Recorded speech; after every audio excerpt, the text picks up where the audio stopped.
Joe Biden wants illegal immigrants and he's going to aid and abet in the law breaking, he can take care of the people that he allows into the country illegally. And so you're sending them to Washington, D.C. I want every red state governor to follow your lead. And when planes drop off illegal immigrants, put them in buses and send them to 1600 Pennsylvania Avenue. I think that it's Joe's problem. He caused it. He aided it. Why not handle it? I think everyone should do it. Exactly right. And believe me, we have more buses headed their way as we speak right now.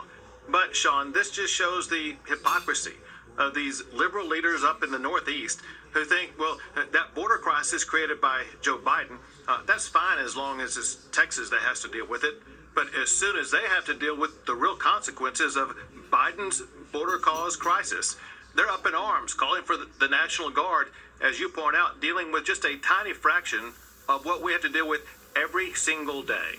We're going to keep sending those buses up there until they fully understand, and most importantly, Sean, until the Biden administration does its job to enforce the laws concerning the border.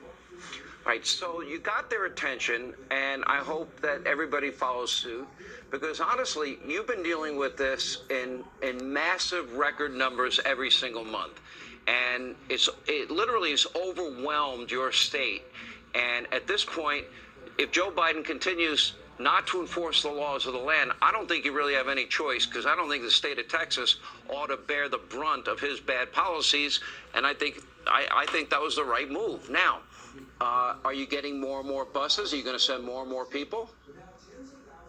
So because of the increased influx of people coming into our state, and because what the Border Patrol is doing, they're just processing the paperwork of these people coming here illegally and then dumping off these immigrants into our small local communities.